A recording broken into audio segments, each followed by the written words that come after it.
मेरी सारी गाड़ियों का नंबर 9010। क्यों? क्योंकि मैंने लिया हुआ है। उसकी खास बात होती है, मैं जब भी उस गाड़ी में ड्राइव करता हूँ और ड्राइव भी करता हूँ या कई बार किसी चीज पे बैठ के भी जाता हूँ, तो मेरे दिमाग में जो भी चीज चल रही होती है ना, वो प्रैक्टिकली अप्लाई हो जाता है। क्यों? क्योंकि वो 9010 का प्रभाव मेरी प्रैक्टिकल लाइफ के अंदर एप्लीकेबल है, मैं उसको यूज करता हूं। मैं उसको यूज करता हूं 9010। और मैंने अभी एक बड़ी स्पष्ट सी बात की, आप जिस भी नंबर को यूज कर रहे हैं उस नंबर का प्रभाव आप डिनाई नहीं कर सकते, किसी भी कंडीशन में डिनाई नहीं कर सकते। राहु की अगर बात करता हूं तो जितने भी 13 नंबर के लोग आपको मिलेंगे ना, जिनका जन्म तारीख 13 है या जिनकी डेट ऑफ बर्थ का टोटल 13 आ रहा है, उनके अंदर आपको एक विशेषता देखने को मिलेगी। मैं विशेषता ही कहूंगा इसमें, काम बहुत बढ़िया, प्लानिंग बहुत बढ़िया, मेहनत बहुत बढ़िया तरीके से स्टार्ट करेंगे, हर चीज बहुत बढ़िया, बहुत बढ़िया, बहुत अच्छा जा रहा है। सब एक फंक्शन ऑर्गेनाइज किया, एक सेमिनार ऑर्गेनाइज किया, एक इवेंट ऑर्गेनाइज किया, बहुत बढ़िया जा रहा है, बहुत बढ़िया जा रहा है। लेकिन ड्यू टू 13 लास्ट में आगे कोई ना कोई ऐसा पंगा हो जाएगा कि वो सारे चले जाएगा, मलियामेट हो जाएगा। आप ट्राई करके देख लीजिए, मैं नहीं कहता मेरी बात नहीं कीजिए, मैंने बहुत सारी चीजें ऐसे देखी। 13 तारीख का प्रभाव तो ये रहता ही रहता है। और जिन लोगों का जन्म 13 तारीख को, किसी का हुआ 13 तारीख को, कोई बैठा 13 तारीख वाला? कोई नहीं बैठा? जिनका 13 ब्रदर का है। हाँ, तो आप अपने देखिएगा, वो जिंदगी में कोई भी काम करेगा बहुत अच्छी शुरुआत करेगा, बहुत अच्छे तरीके से करेगा। मैं उसकी साइकोलॉजी बता रहा हूँ आपको, मुझे नहीं पता उसके ग्रह कैसे बैठे, मैं उसकी साइकोलॉजी बता। बहुत बढ़िया काम करेगा, बहुत अच्छा शुरू करेगा, लेकिन लास्ट में जो उसका एंड होगा वो कहीं ना कहीं गड़बड़ हो जाएगा और किए ग्रह पे पानी लग जाएगा। होता है सर? बिल्कुल होता है। तो ये प्रभाव है 13 नंबर। लेकिन यही प्रभाव 22 नंबर वालों के साथ नहीं होता कभी भी, वो भी राहु का नंबर है, 22 वालों के साथ नहीं होता। 22 वाले क्या करते हैं? हर चीज को वेल मैनेज करते हैं। खासियत है 22 वालों की, क्योंकि 22 नंबर उसके राहु को रिप्रेजेंट करता है। बहुत शार्प, बहुत तेज है, हर चीज को समझता है। 22 को आप मास्टर नंबर भी मानते हैं? हाँ जी। तो सर 13 नंबर को ये मान सकते हैं कि ये राहु और बृहस्पति का कंडाल योग है, तो काम शुरू होता है। सूर्य और बृहस्पति का है, ये देखिए सूर्य और बृहस्पति का कॉम्बिनेशन। अब सूर्य और बृहस्पति का कॉम्बिनेशन होने की वजह से देखिए, सूर्य ने आपको अथॉरिटी दी, बृहस्पति ने उसमें जान डाल दी। यानी कि देखिए, मैं बृहस्पति को जो मानता हूं, मैं मानता हूं कि वो एक देवगुरु है, वो अच्छा गाइड करते हैं सबको। मैं प्रैक्टिकल बात करता हूं। और सूर्य जो है एक राजा है, और राजा हमेशा अपने गुरु से आशीर्वाद लेता है, उसी से ज्ञान लेता है। तो सूर्य किससे लेता है? देवगुरु बृहस्पति से सलाह लेता है। ठीक है, प्लानिंग बन गई, बहुत बढ़िया हो गया, अथॉरिटी आ गई, सब कुछ आ गया, लेकिन जो टोटल बनता है वो क्या बनता है? 4। बात वही हो गई ना, मिट्टी और पानी मिलके कीचड़ बन गया। कीचड़ बन गया। सही कह रहे हैं आप। क्या बात, बहुत बढ़िया।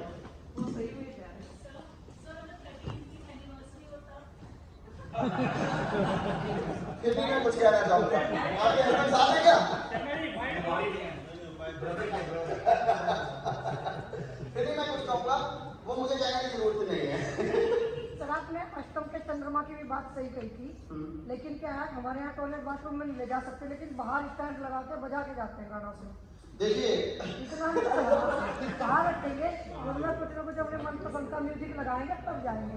देखिए ये प्रैक्टिकल बात है, ये प्रैक्टिकल बात, मैं आपको प्रैक्टिकल बात कर रहा हूँ कि 6, 8, 12 का चंद्रमा हो और कहीं 13 नंबर के साथ संबंध हो तो बहुत गड़बड़ हो जाती है।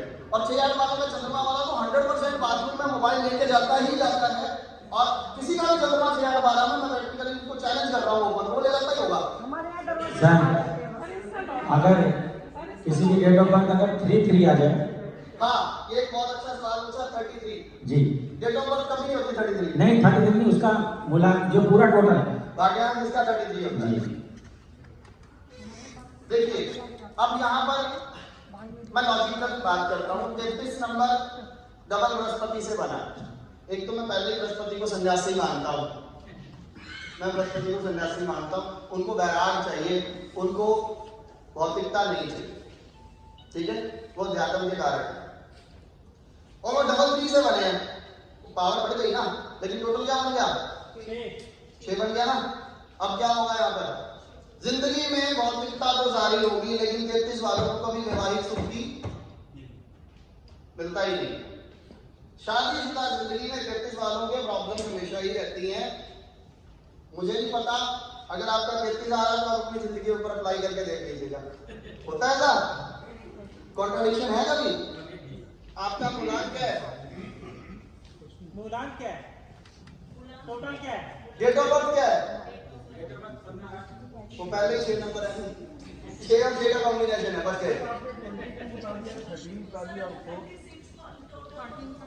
हाँ। देखिए, जिनका 36 टोटल होता है ना, उनकी लाइफ में कॉन्ट्रडिक्शन बहुत ज्यादा रहती है, झगड़ा रहता है और गुस्सा आता है बहुत ज्यादा, एग्रेशन बहुत ज्यादा आता है। उनको अपने मंगल को हमेशा अच्छा रखना चाहिए, उनको हनुमान जी की पूजा बहुत ज्यादा करनी चाहिए मेरे हिसाब से, क्योंकि 36 नंबर 36, समझिए इस चीज को। मैं एक चीज मानता हूँ, मैं साइकोलॉजिकली बात करता हूँ, मुझे नहीं पता क्या है, साइकोलॉजिकली बात करता हूँ। आप जो चीज अप्लाई कर रहे हैं ना साइकोलॉजिकली, आप अफर्मेशन सुनते हैं? अफर्मेशन क्या होता है? अफर्मेशन क्या होता है? एक चीज को अपनी तरफ अट्रैक्ट करना, this is law of attraction. तो 36 आपका डेट ऑफ बर्थ का टोटल है, आपको डेट ऑफ बर्थ यूज कर रहे हैं, तो आप 36 के आंकड़े को अपनी तरफ अट्रैक्ट कर रहे हैं। अब आपको गुस्सा कितना आता है आपको पता है?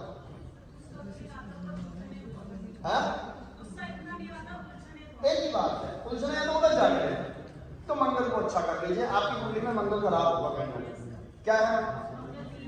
हाँ, 100% हो। Sir, I have a question. 6 वाला जो बताइए, हाँ, आपने पूछा मेरा 15 है। ऑलरेडी आप 15 नंबर है। 15 वालों की खासियत बता देता हूं मैं आपको, 15 वालों की खासियत बता देता हूं। 1 और 5 के कॉम्बिनेशन से मिलकर बना है। एक तरफ राजा सूर्य, दूसरी तरफ सेना राजकुमार बुध। ये है बुधादित्य योग, ठीक है, ये है बुधादित्य योग। जितने भी 15 नंबर वाले लोग मिलेंगे, और कोई है 15 नंबर वाला? कोई नहीं है। मेरा बेटा है, आपका बेटा है, आपकी सिस्टर है। चलिए, मैं 15 वालों की एक खास बात बताऊं, और वो प्रैक्टिकली उनके बिहेवियर पे अप्लाई कीजिएगा, तब मेरी बात पे यकीन कीजिएगा।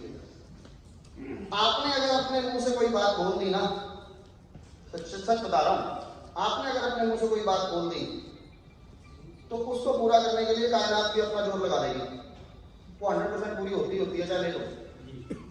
सच्चाई है, जिंदगी में सब मिलता है। क्यों मिलता है? क्योंकि आप 15 जी। तो जिसका अगर 15 नंबर नहीं बन रहा हो तो जबरदस्ती कैसे बनाएंगे, मुझे ये बता दो। रीबर्थ करके। मैं एक चीज मानता हूं,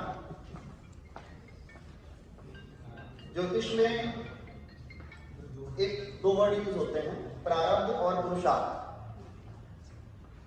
आपका प्रारब्ध जो मर्जी है, लेकिन अगर आपका पुरुषार्थ प्रबल है ना, तो आप अपने प्रारब्ध को बदल सकते हैं। This is the concept of fate and free will. आपकी इच्छा शक्ति अगर मजबूत है, तो आपके ग्रह आपका कुछ नहीं बिगाड़ सकते, ना आपका नंबर कुछ आपके बिगाड़ सकता है। और ये सच्चाई है, इसे आप डिनाई नहीं कर सकते। मैं नंबरों की बात मेंटल साइकोलॉजी के साथ जोड़ के चलता हूं, क्योंकि मुझे लगता है कि जो नंबर्स हैं वो आपकी साइकोलॉजी को रिप्रेजेंट करते हैं, और इंसान की जिंदगी के अंदर जितनी भी प्रॉब्लम्स आती हैं वो उसकी खुद की साइकोलॉजी की वजह से आती है। गलतियां इंसान खुद करता है, और वो मजबूर होता है अपनी सोच की वजह से, अपनी मानसिकता की वजह से, अपनी साइकोलॉजी की वजह से वो मजबूर होता है। चोर चोरी से जाए, हेरा फेरी से ना जाए, उसमें करना तो है कुछ ना कुछ।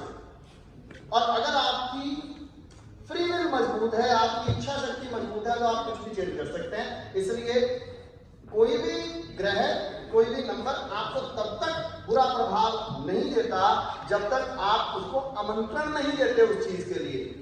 तो अपने पुरुषार्थ को स्ट्रॉन्ग कीजिए, अपने फ्री विल को स्ट्रॉन्ग कीजिए, इससे बड़ी कोई रेमेडी हो नहीं सकती। सबसे बढ़िया remedy ji sorry ji.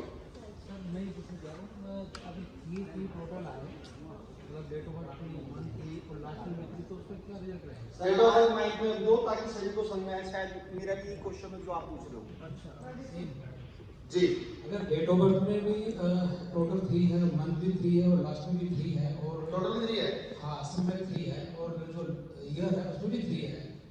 Date of birth क्या है?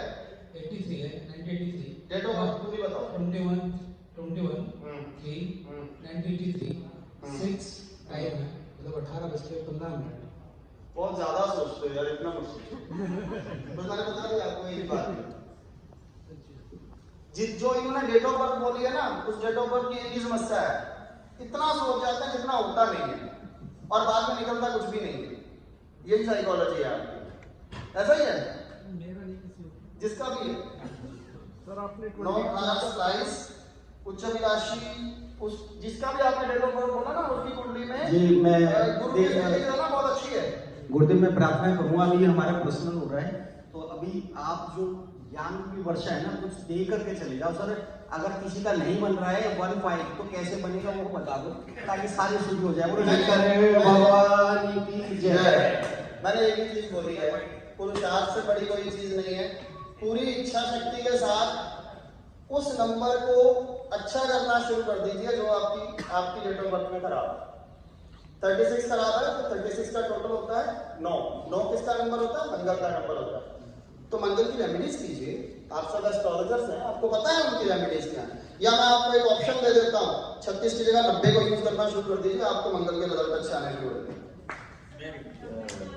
90 नंबर मकर का मंगल होता है, पर ये देख लीजिए यदि मकर वो आपकी कुंडली में मकर राशि किसी ऐसे स्थान पे ना पड़ी हो जहां मंगल आपको नुकसान करता हो, ये एस्ट्रोलॉजिकली आपको देखना पड़ेगा जी।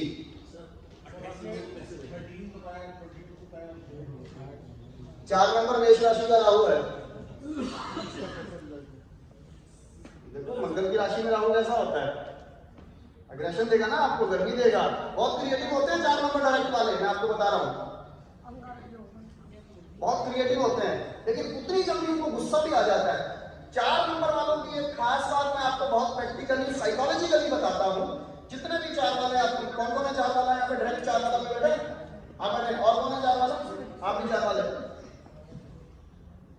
कुछ भी हो रिएक्शन सबसे पहले देना है, रिएक्ट सबसे पहले करते हैं, चाहे कोई चीज हो चाहे ना हो, रिएक्शन तो देना ही है और अपने ही रिएक्शन की वजह से बने बनाए काम को बिगाड़ता है जी। सर इसमें एक चीज और ऐड करना चाहूंगा, जो डायरेक्ट 4 नंबर वाले होते हैं ये है ना ज्यादा टाइम तक किसी चीज को याद नहीं रख पाते और लाइफ में धीरे धीरे जब ये अपनी उम्र पे जाते हैं तो इनका जो याददाश्त होती है वो कम होनी शुरू हो जाती है। ऐसा नहीं है, मैं भी चाह रही हूँ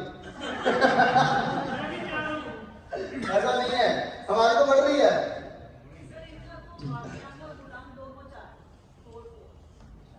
देखिए मैं एक प्रैक्टिकल बात बताता हूँ आपको।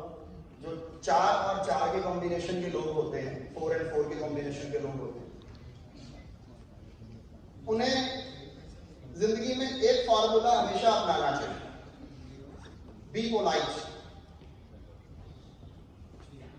सिंपल कॉम्बिनेशन बी पोलाइट, आपको सिर्फ पोलाइट रहना है क्योंकि वो पोलाइट नहीं रह सकते, उनको अग्रेशन आ जाता है और रिएक्शन बहुत जल्दी होता है और बने बनाए काम बिगाड़ते हैं।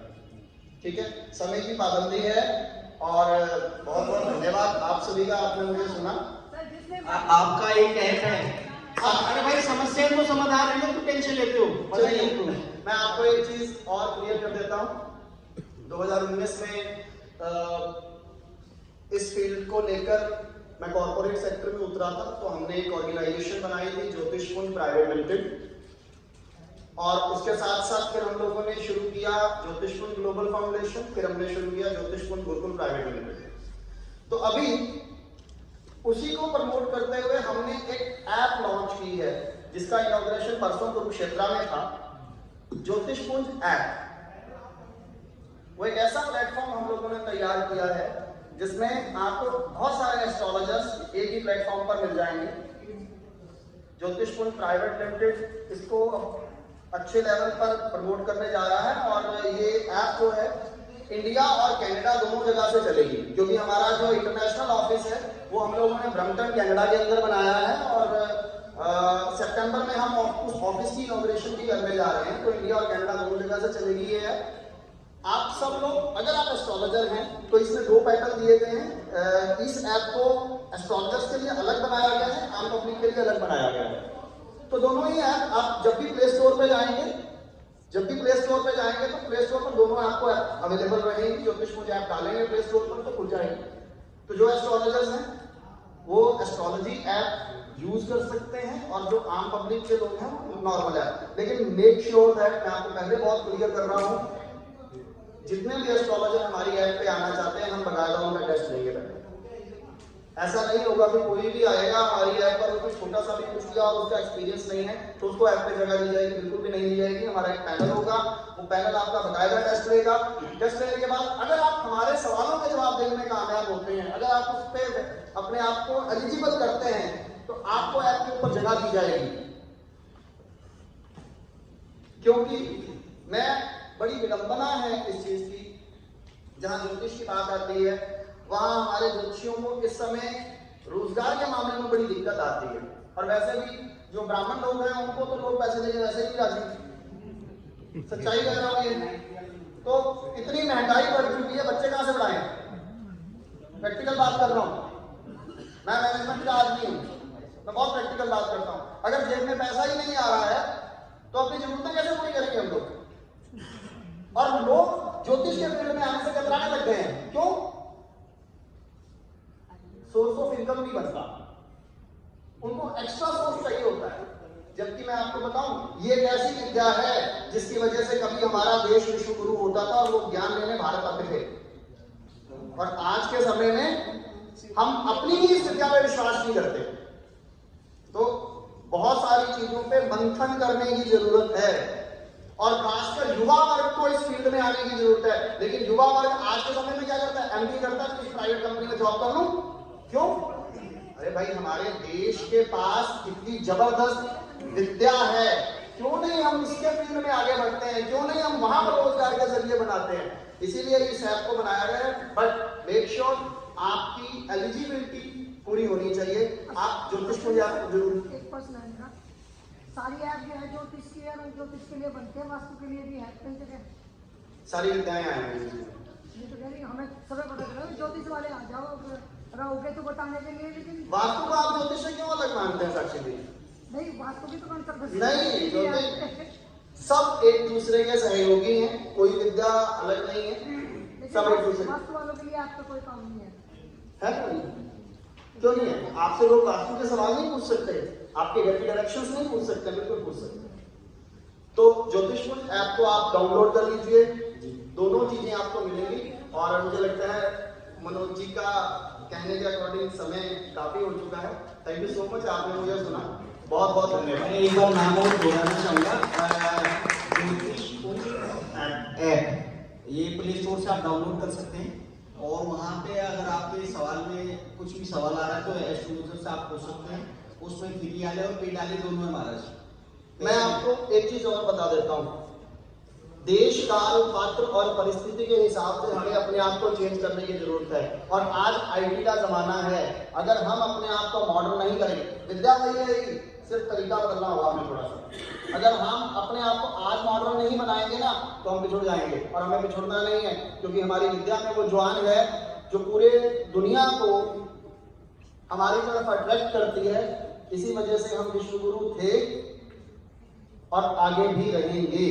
भारत की यही एक शान है, भारत की यही एक जान है। हमारी विद्याएं, हमारी पुरातन संस्कृति जो है, यही भारत की पहचान है और इसे बरकरार रखना है। लेकिन हमें थोड़ा सा अपने आप को अपडेट करना होगा। Thank you so much.